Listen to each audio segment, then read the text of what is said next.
Yeah, I'll react to that, sure. Beaches of Spain, enjoying the shocking loveliness. I feel so awkward when I don't do an intro. The sandcastle, original link to the video, top of the description from Walter's World. My name's Connor if you're new. Hi, guys. Anyone from Spain or anywhere. Hope you're doing well. Let's learn. 10 culture shocks of visiting Spain. I've seen quite a few, top 10 culture shocks from Walter's World on other countries. Don't believe I've done Spain yet. Let's go. Of this country. It's world, and we're on the beaches of Spain, enjoying the shocking loveliness of this country. And today we have for you are the 10 things that are going to shock tourists when they come here to Siesta? Spain. And the first thing that shocks people is just how wonderfully awesome the Spanish people are. Look, they know that their economy is based off of tourism, and they treat the tourists right. They're fun, they're friendly, they give you directions, they tell you jokes, they're crazy awesome, they'll party with you, and if you get to be friends with a mama, a grandma, an abuela. This is 3 years ago. I hear that Spain and a lot of European countries, especially around the Mediterranean, have been having quite a bit problems with over-tourism lately, so... Expect to eat the best food of your life and then double that food times like 1,000 because she'll just keep feeding you. And that's the first thing that shocks people, is just how friendly and fun the Spanish people are. So that's the first thing you should know. Now the second thing you should know is you're going to be shocked that even though the people are super friendly and fun and they will talk to you, they will not talk to you in English. The second shock is the lack of foreign language here in Spain. Yes, there are some young people that do speak English, but in general, you're going to have a tough time finding English speakers when you are going, 20 miles outside of Barcelona. So which ones would I not have known? Hola, obviously. Adios, gracias, por favor, donde está? Asios, servicios, baño. I thought it was... Oh, I always learned... I guess I didn't learn it. Because we would have to ask our teacher in Spanish class if we needed to go to the bathroom. We had to ask in Spanish. So if you had to go, you better know how to ask. ¿Pero el baño? No. ¿Qué? Baño. I don't know. I forget. But I know baño is bathroom. ¿Cuánto cuesta? I know cuánto is okay, these two I would have been like, wait, what did you say? I could have caught on to baño. Barcelona or Valencia or Madrid. So just know, you want to know a little bit of Spanish or Catalan when you're here in Barcelona to kind of communicate with the people. But the thing is, the lack of foreign language isn't just the Spanish people. Like, ¿cuántos años tienes? ¿Cuántos años? Like, how many years are you? How old are you? It's also... So, like, I would have known cuánto. I wouldn't have known cuesta. I would have known baño. I wouldn't have known asios. I'm going to stop talking. Sorry. Thing is, the lack of foreign language isn't just the Spanish people, it's also the foreigners that move here to retire. If you go to Costa del Sol, like by Malaga, you will have more chances to eat an English breakfast than you will tapas, because so many Brits go there to retire and they don't learn any Spanish. You go to Mallorca, Tapas. the 17th Bundesland, or the 17th German state, there's so many Germans there that the main street is called Schinkenstrasse or Ham Street. I mean, it's crazy. So if you're gonna come here, just know you're going to need to know some Spanish when you come to kind of get around, because it will make things easier. I'm not saying I know another language, okay? I am not bilingual. I took 6 years of Spanish, and I still don't know very much. But it would definitely be the foreign language that I would be able to pick up most easily. Much easier than Italian or French or German or Dutch or something. Would definitely be. Spanish would be the easiest. Not saying it would be easy. And those really friendly Spanish people, when you speak a little bit of Spanish, that opens it up so much more, and they're going to want to talk to you. Even if you only took 1 year of Spanish in high school, they will open 6 up and years. be so friendly and just share so much that you're going to love it. Now, the third thing that's going to shock you about Spain is the siesta is real. It's not just some legend you hear about, oh, siesta, where they just stop working for a few hours in the afternoon. No, it really happens. Now, in big cities like Barcelona... I remember siesta from a soccer summer camp I went to in Rhode Island. I think it was at Portsmouth Abbey in Rhode Island. where we had the siesta, and it was like a 2-hour break in between your training. No, it doesn't really happen anymore. But if you're going to be traveling to some of the smaller towns, you're going to go to Santiago de Compostela and do the Camino de Santiago, or you're going to go to Ronda and see the stuff there. Mallard. Expect stores to be closed from 2 until 5 in the afternoon. So get your shopping done before or after, because that can be a problem. And if you're going to be doing government That's business, crazy. so you got to get a visa or stuff like What aren't businesses like, well, that is a lot of potential profits that you're missing out on. I'm not closing for siesta. That is such a great mindset that you guys aren't like always money, because that's what it is over here. It's like, what do you mean? Okay, well, they can take the break. I'm not going to, so I can outcompete them. That can affect it as well. So the siesta, it is real. Don't always expect things to be open all day long. And that kind of goes into the fourth thing that's going to shock you is time in Spain. Notice I don't have a watch because time is kind of irrelevant here in Spain. You know, they talk about this mañana attitude. Yeah, we'll get to it tomorrow and stuff like that. But Perfect. The time here is kind of funny. You'll ask people, when should we meet? Oh, let's meet at lunchtime. What time's lunchtime? Oh, lunchtime. Well, here in Spain, that could be 1, 2, 3, 4 o'clock in the afternoon. It can mean a lot of different things, and it kind of shocks tourists when they don't have a really set time period. And for a tourist, how that also affects you is, look, your flags are so cool. Spain, it's not close. I love North Macedonian flag, but I love the North Macedonian flag because it has the same colors, red and yellow. But it's not just your national flag that I love. All of your individual area flags are so beautiful. The red, the yellow, the purple. Love it. No, it's not just the siesta 2 to 5 o'clock closing.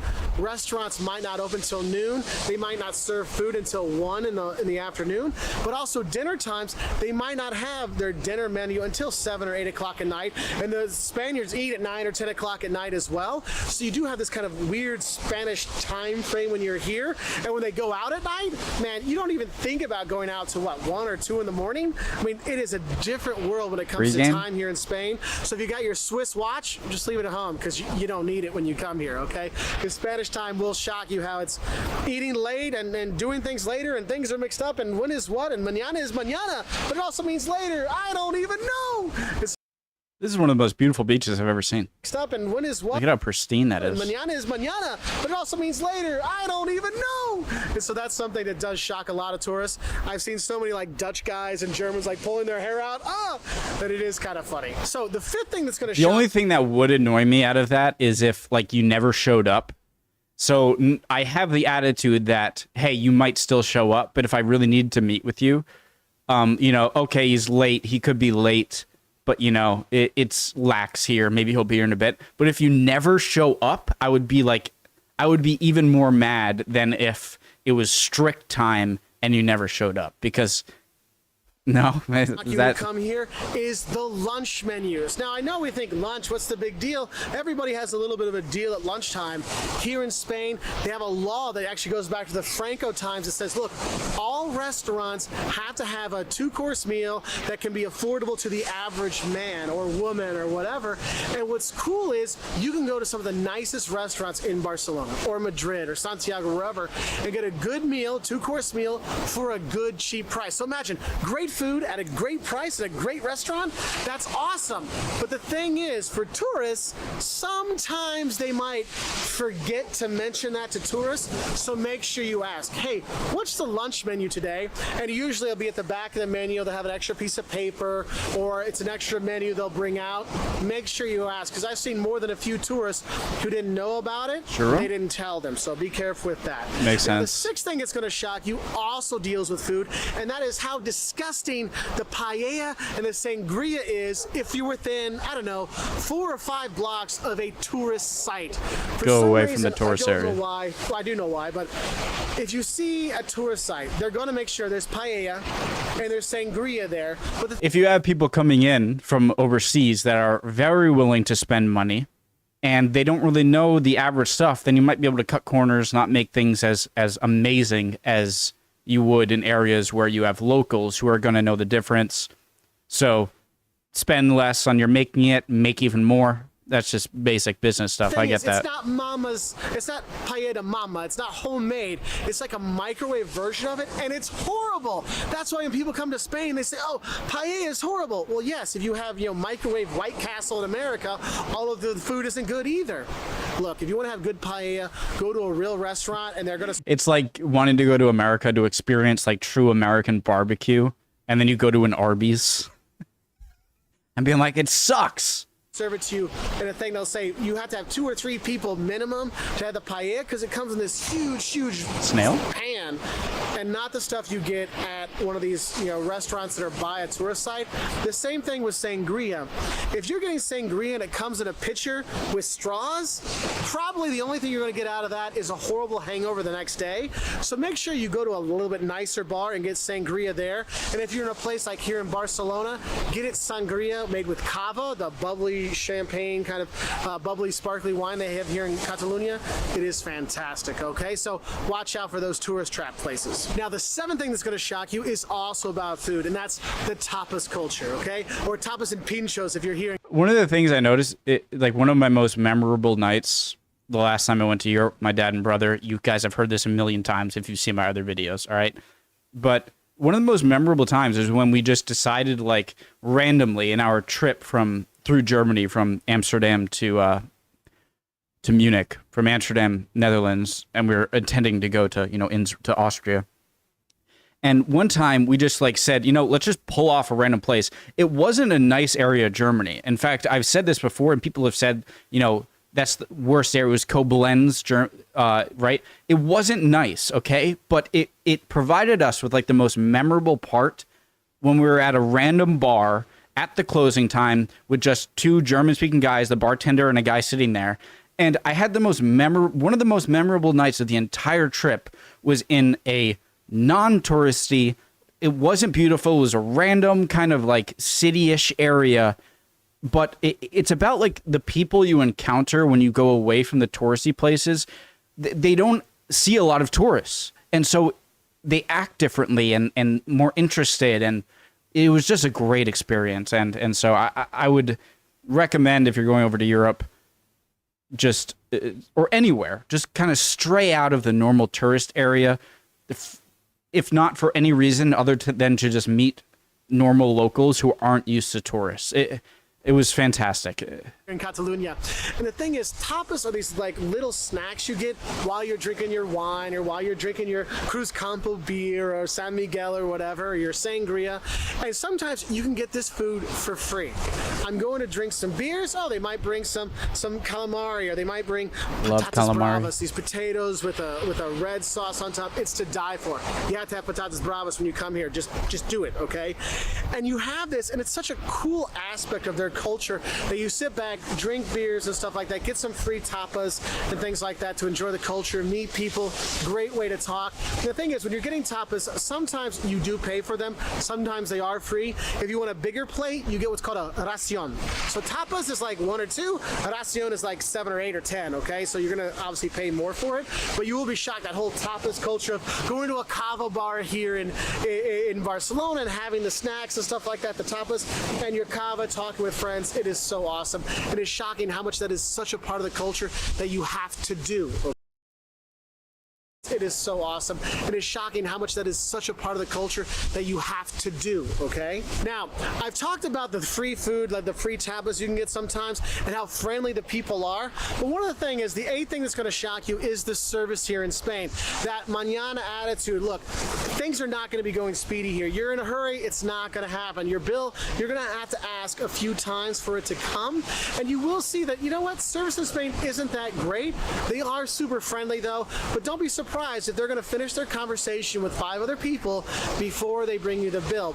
It's tips like this that make me realize just how ungenuine any service industry is in America. It's more about just, making money. And here it's yeah, this is my job. Welcome here. I don't need you, but I would love for you to be here and, do your thing. It's a much more genuine, seemingly friendly, friendly on the inside kind of see, attitude. whereas the bad kind of side of this bad service stuff is when you go to restaurants and tourist places, they're going to ask you, oh, would you like our fish of the day? And then they never tell you the price. Or they'll show you a price like, wow, that looks like a good deal. And you'll get your king prawns for, oh, it seems like it's only $10 for 5 of them. No, that's per gram or per kilo or whatever, and you can get really screwed. I know for us, we found out the hard way. We went out to eat, and they said, we looked at the fish, they said, oh, you want to get the fish of the day? We said, sure. And I looked at the price, like, oh, that's actually a good deal. I got the fish of the day, a big one. It turned out, I thought it was going to be 10 euros. It was 80 euros. So when they say, oh, would you like the fish of the day? Make sure you ask what it is, what is the price per gram, and how much are they going to bring you out? Because that's where they can really shockingly screw you over big time. And I'm sure there'll be a lot of comments below, but that happening to people. So the 9th thing that's going to shock you about coming to Spain is the bullfighting and the running of the bulls stuff. If you've never seen a bullfight before, you need to realize this is not for the faint of heart. You will see lots of blood. You will see a lot of stuff that may really disturb you.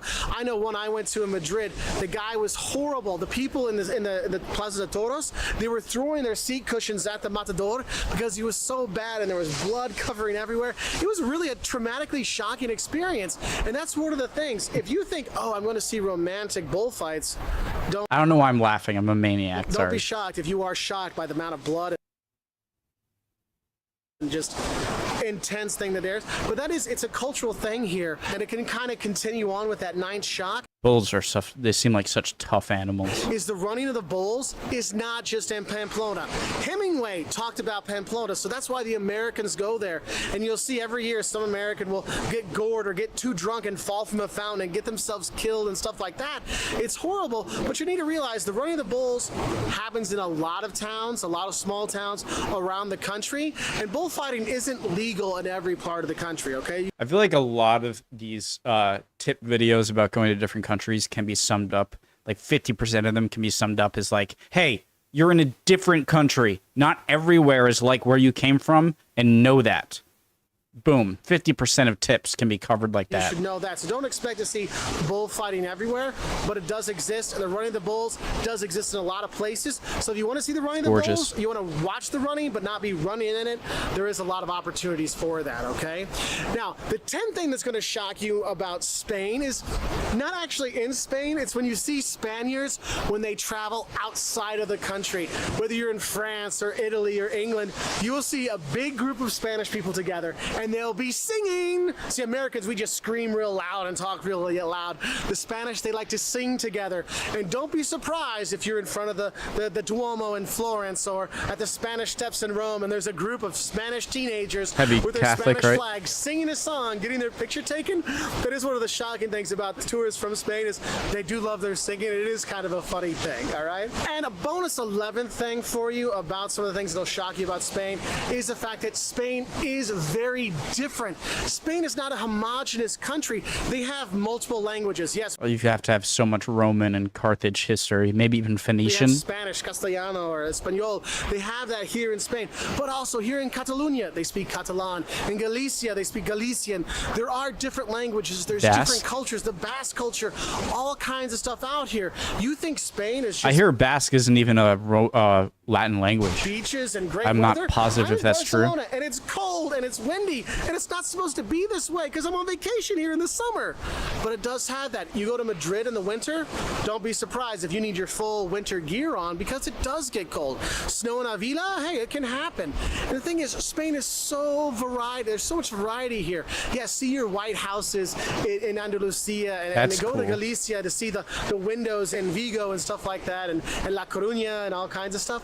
And what I just want you to know is when you come to Spain, don't be shocked because if each different region you go to, you see something completely different with food, with people. I want to go to Cadiz so I can look out into the Atlantic and see where the Battle of Trafalgar happened. And what's cool is all those different parts are fantastic. So those are my 10 or 11 things that might shock you about visiting Spain. What are some of the stuff that shock you about visiting Spain? Never been. Please put it in the comment section below. And I tell you, have a good time in Spain, but I already know you will because this place is fantastic. So, adios from Spain. I'm going to go enjoy some tapas and some sangria and a great time with some of my Spanish and non-Spanish friends here in Spain. Adios. Adios, amigo. Hola. Por supuesto. I suck. You guys are awesome. Love y'all. Hope you're all doing well. I'd appreciate any comments down below, any answers to my questions at all. You guys are so awesome at doing that. I want to make sure that, like, every now and then I make it firm. You guys are so great in the comments of the videos that of my reactions. I love you guys for that. You're awesome, and I appreciate every one of them. So love y'all. See you guys next time. We'll keep on learning. Bye, guys.